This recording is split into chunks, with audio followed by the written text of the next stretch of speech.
Let's see here. Power, check. Propulsion, check. Armor, check. Reason for being, check. Weapons. I see we've still got some work left to do. I've said repeatedly that I view mechs as effectively land-based battlecruisers and/or destroyers, or the walking version of an AFV, all three of which translate to their being a happy medium between infantry and a tank. The problem with this designation is that being an entirely novel platform implies an entirely novel approach to fighting, one which would, by logical necessity, take pages from the books of all adjacent combat doctrines: reconnaissance, drone, attack helicopter, heavy infantry, artillery, tank columns, etc. For hopefully obvious reasons, I'll be needing to take some, shall we say, creative shortcuts for this one, even more so than normal, for the sake of brevity and conciseness, meaning in order for this not to spiral into a 19-plus hour lecture on the whole history of weapons and warfare. I'm going to be restricting my scope to the arsenal which I believe a battle mech, insofar as I've hitherto defined in both form and purpose, would have real use for. As well, I will necessarily be painting with the broadest strokes conceivable since, unlike armor, which, no matter its composition or location, fills the same general mold, that is, halt an incoming threat before it hits anything you can't afford to lose, weapons can vary in both form and function nearly as much as the troops who employ them. And so, with that in mind, my dissection of this topic will come in 5 broad strokes, each of which will receive its own dedicated segment later on. LCRs, large caliber rifles, HMGs, heavy machine guns, autocannons, dumbfire ordnances, mortars, artillery, ballistic missiles, etc., smart ordnance, guided missiles, drone strikes, etc., and what I've chosen to call EXA, for extreme alternative, such as poison gas launchers, flamethrowers, tactical nukes, etc.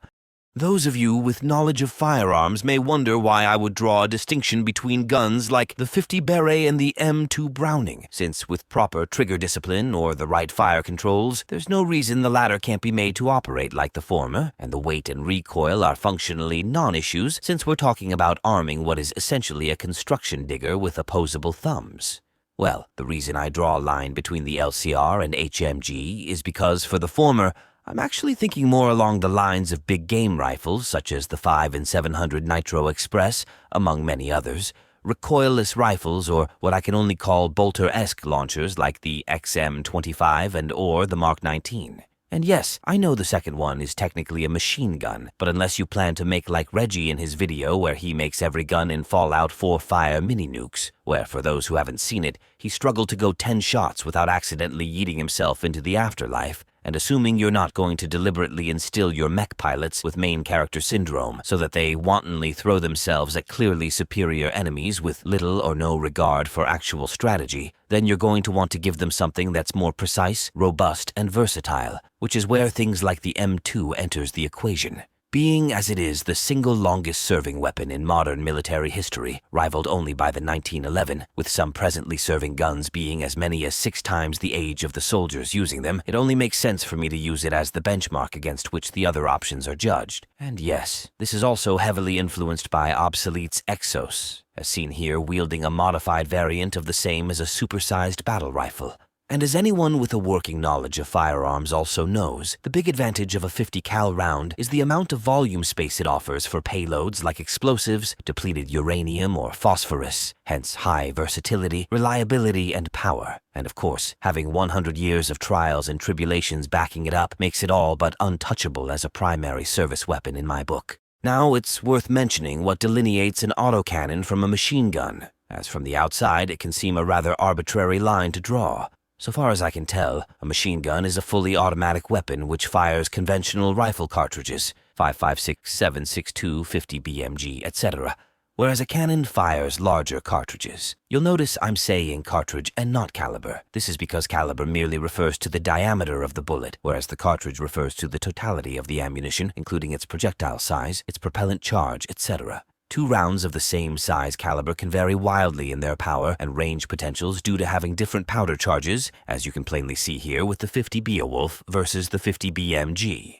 And with that sorted, the next and most obvious row of contenders would be chain guns like the M230 and Mark 44 Bushmaster, and rotary cannons like the M61 Vulcan and GAU 8 Avenger.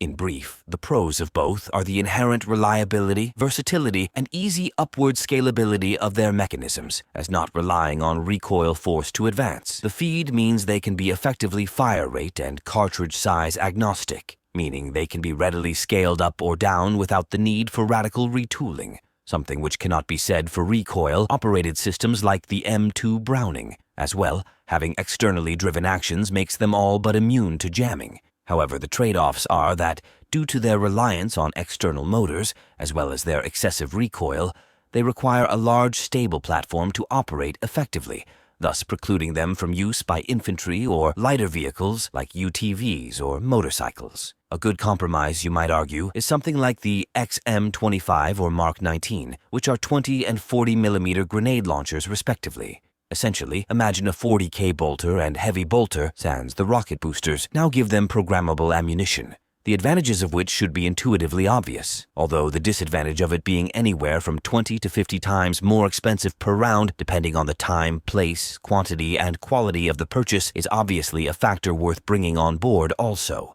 Why pay $300 for one shot to kill 5 enemies when 5 $5 rounds will do the same job at the same range for a 1/12 the price?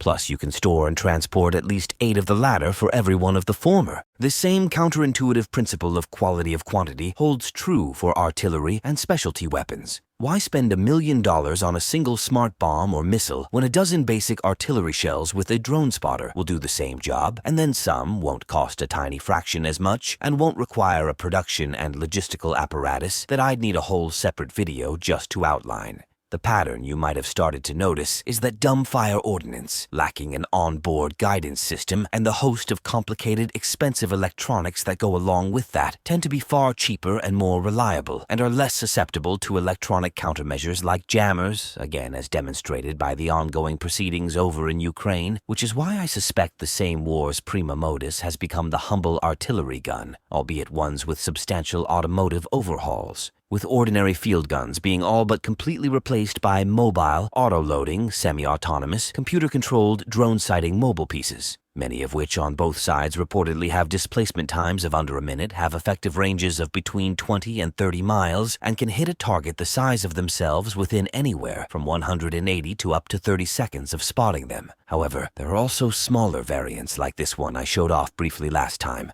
the Hawkeye, which halves the effective range for the sake of being smaller, lighter, and dropping the recoil tremendously. Needless to say, all of the above systems rely heavily on drone assets and forward spotters, both of which I believe could be assisted or outright carried out by a mech squadron as showcased in brief last time. In future, I'll go into more detail on just how exactly these things might most probably be integrated into a mech platform. As for right now, more has to be left out of this discussion than can make it in for the sake of staying within my usual format brackets. And on that note, I think this is where I'll wrap this entry up. Obviously, there's plenty more to discuss, so as always, if this appeals to you, keep the conversation alive down in the comments. Leave a like and subscribe if this is your jam, become a channel member for exclusive polls, early access to videos, and so forth. Consider leaving a super thanks, super chat, or check out my books on Amazon if you've a spare coin and feel that I'm worth your support. And until next time, stay safe, stay sane, and don't ever let anyone tell you what you ought to find fun. Peace.